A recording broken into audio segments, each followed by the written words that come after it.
skynsemi sem að við bræður erum komnir heilir í hellinn eftir ferðina suður yfir hálendið og hingað inn í myrkrið. Að við skyldum lifa af henni íldi og kraftaverk. Á fjöllunum hrepptum við eitt af sterkasta veður.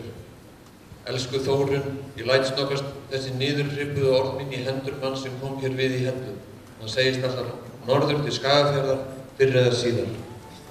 Maðurinn stórvaxinn og klæðist ullarhempu einni gríðarmikilli og rauðri. Hann hefur smábarn á öxlunum, selur bækur en ólæs sjálfur. Þetta eru hans auðkenni. Hann heitir Kristófer og lofaði að koma þessum blöðum til því. Rétti ég honum einn ríksdal fyrir ómækið. Sem sagt, fáir þú þetta smælki, þá var það staðfesting af því að við lifðum af manndrápshríðina á Kili. Við bræður erum komnir í hella.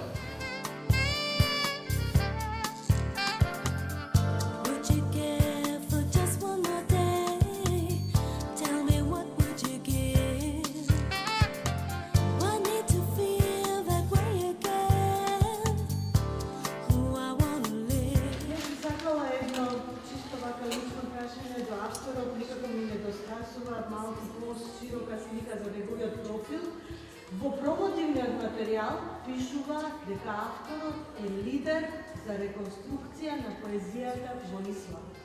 Може ли да ви објасни што точно тоа значи практично и фактички кои се неговите книжевни интереси? Што пишува? Дали само проза, поезија?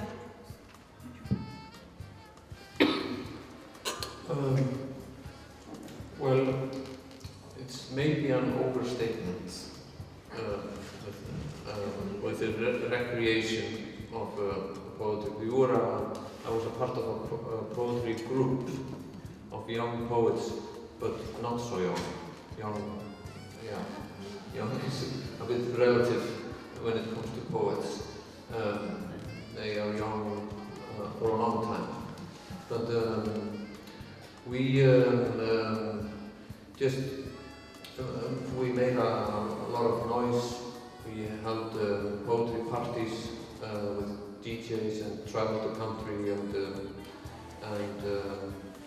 drank a lot and behaved badly and we were producing many books. Recreational,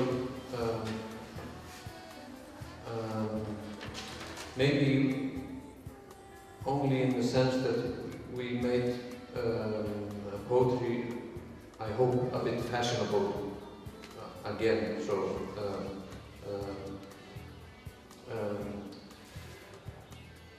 poetry had been, considered boring, and we were not just to make it fun, but just try to vitalize it, try to bring it back into the culture, which had somehow, gotten bored of poetry. Well, I do a lot of research, so it's reading. Do a lot of reading, and I don't know. I mean, I'm a kind of a romantic when it comes to ideas. I picture a world of ideas that you have to somehow attract them to you, and to do that, I'm not sure, but maybe evoking your interest and your emotion through reading. Ќе се обидам да зборувам за 3 пункта во основата, тоест да ја мапирам мислата, што може да извлечем овде, прикажана мисл, конкретниот живот, бидејќи пишува за еден настан од 1775 година, за еден свештеник, поточно ѓакон Јон Стенгрипсон, кој е осомничен за убиство на сопругот на неговата жена. И при тоа мора да ја напушти северот на Исланд и да замине на југ и да спрема живеалиште во една пештера за неверојатно лоши услови. Значи, тоа инсистира автор да го покаже Исланд и воопшто северните земји. како место во кое што прашање дали можете да го најдете Бога или можете да го најдете безсмислата. Бидејќи во таква природа сигурно не можете да зборувате за космос, бидејќи лесно име на атињаните да зборуваат за космос, ако живеете во такви пријатни услови. Овде е апсолутен пехот. Имате вулкани, имате глечери, имате постојано земјотреси, имате баш тој нордиски ступ, за кој што сите зборуваат, кој што ја раѓа таа меланхолија, која што не е ствар само на интелигентните луѓе, туку и самите обични луѓе пребиваат во меланхолија. И се прашање дали таа меланхолија може да ве доведе до Бога или може да ве доведе до наспротивност, именно да зборувате за квалитетен атеизам. Јас зборувам за квалитетен атеизам, обично тој тип на атеизам можете да го најдете кај Фридрих Ницше, но можете да го најдете кај многу нордици, како например кај Бергман и кај Ларс фон Триер. Ми се чини дека истата таа меланхолија, што во овој случај го избавува овој ѓакон, за кој што се пишува, не го избавува Ларс фон Триер во неговата потреба по апсолутно смисла на ова живење. Maybe that I'm fascinated with disasters, catastrophe, and I think there's a special genre or in Icelandic folklore or amateur writing about natural disasters that I'm fascinated with, and so that's my main inspiration. Оваа книга, по мој мислење, би можело да стане збор за два пункта, филозофски пункта, кои што се надзираат. Едниот е всушност Лајбниц и неговиот метафизички оптимизам, дека овој свет е најдобриот свет од сите можни светови и како најдобар од сите можни светови упатува што дека е создаден на добриот Бог. И на тој начин овде е назначена таа расправа за метафизиката, каде што е заменета со псевдоним Гутфридо, значи писател, значи во овој случај, но е од Лајц и апсолутно алудира на книгата од Лајц расправа за метафизиката. Значи тоа е едниот пункт, именно метафизичкиот оптимизам. Дали човек што му се случуваат такви работи, при тоа е свештеник во манастир, бива обвинет за убиство, се заљубува во жената на свештеникот од манастирот, му се случуваат такви работи како што се случуваат. При тоа живее во ислам и се соочува со таа непостојаност на природата. Дали може да биде метафизички оптимист за животот овде? И вториот пункт е концепцијата за религиозноста сватена низ една киркегоријанска перспектива. Именно онаа неизлечива јанза, што човек ја чувствува кога се соочува со безсмислата на природата и безсмислата на злосторството, што авторот го нарекува постојано злосторство.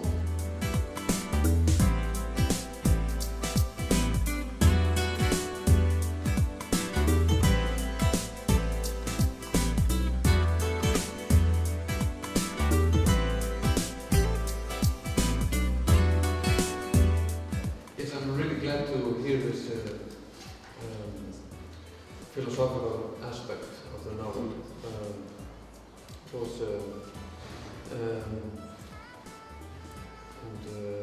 With this metaphysical optimism, this quite good, nice combination of two concepts. This novel was written as a reaction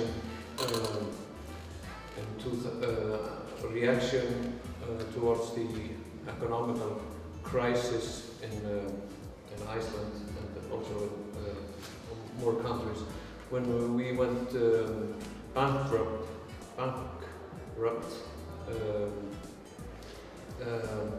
after a massive materialism and believing and money and material goods. So we took after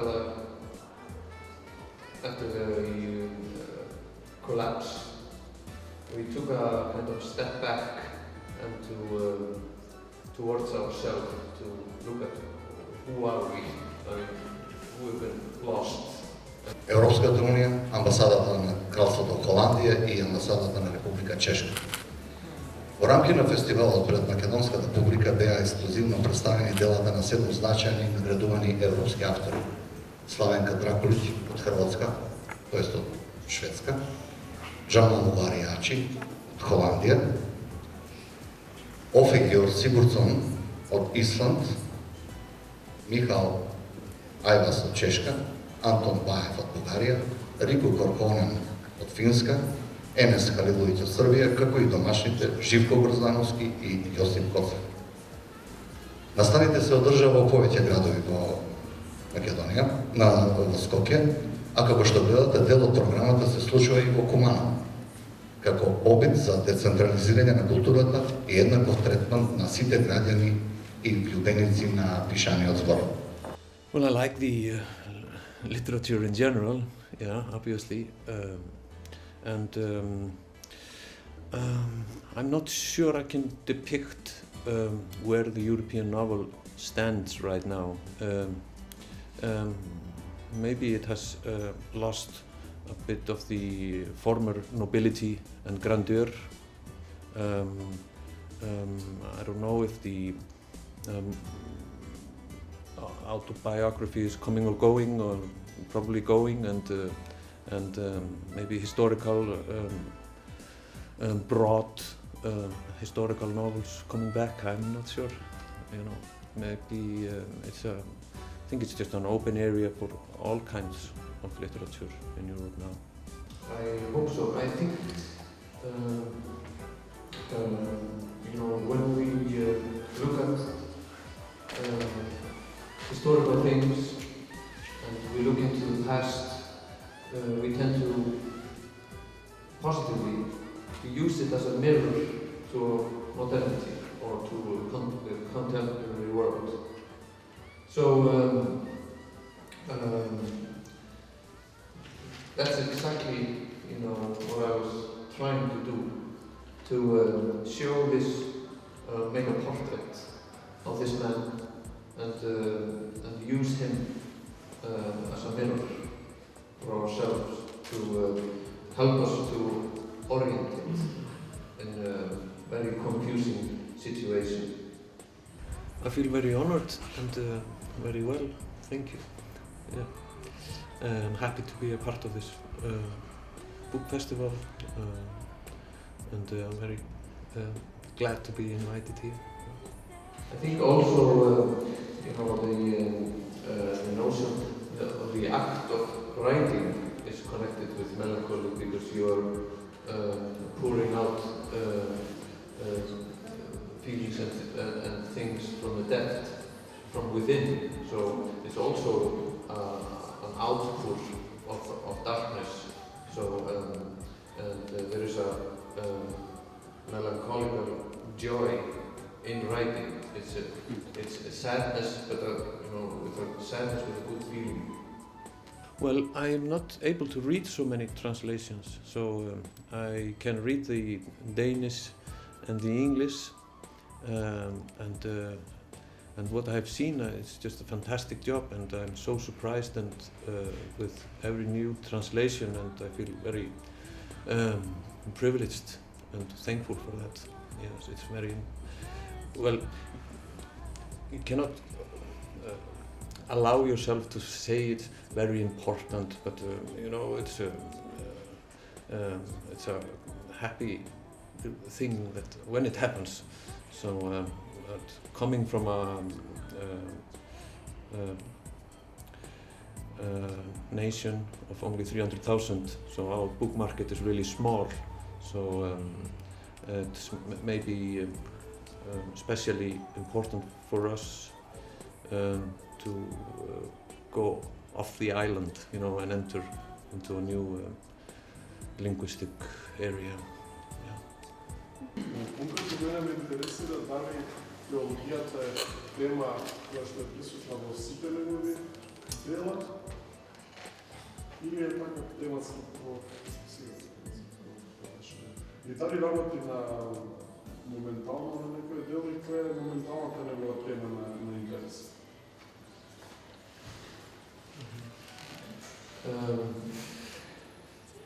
Yeah, theology tends to pop up in my fiction.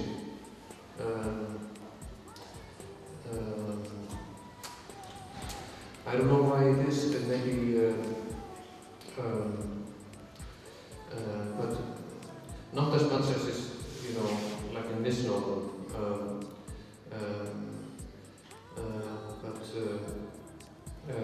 I'm always interested in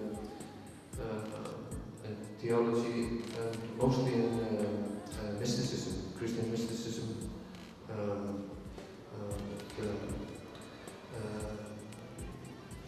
Yes, I have been fascinated with mysticism for a long time, and I just published a new novel a couple of weeks ago, and there it pops up again.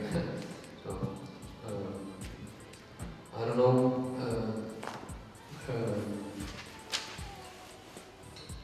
I guess it's stubborn mysticism. It means a lot to travel and to meet other people and enter other cultural environment. If you are open to it and if you let it in and let it inspire you, so I think it's very important to me. Has always been to travel, read and travel. Што го прави решението помеѓу овие два пункта филозофски, би можело да се наречат повисоко? Што овде немате метафизички оптимизам, затоа што овде го имате Бог не како инстанца на философијата, туку како дел од абсолютната вера и стварта на слободата. Во која смисла го илустрирам овде? Затоа што ако сега, значи, може човек да верува во гравитацијата или да не верува, но ние сме убедени во гравитацијата нужно. Ви можете тоа да го негирате. Ние сме во тоа убедени нужно, нема потреба дека човек да ви каже верувате ли во гравитација или не верувате во гравитација. Тоа не е ствар на слободата, дали верувате или не верувате во гравитација. Така што еден Бог што би се појавил да не убеди сите по сила на нужноста, не ќе именно тоа значи да излезе од системот на верата како познавателна категорија. Овде авторот тврди дека всушност Бог не е ствар кој што е некаква надворешна хармонија на светот, тоа е ствар на срцето и низ таа перспектива вие гледате всушност природата и сите зла на природата, ако може условно да се наречат зла, како нешто низ кое што диша непостојаноста на самиот Бог. И низ таа перспектива вие остварувате еден однос во кој што Бог е дел од тврдоглавоста на животот. Јас само да искажам пофалба за издавачот антолог, бидејќи ова дело е преведено од исландски јазик. Така што може да се пофалиме дека имаме преводи и од исландска литература и да се заблагодариме на Мери Кицовска за напор што е вложен во тоа да се преведе ова комплексно и исклучително дело на македонски јазик.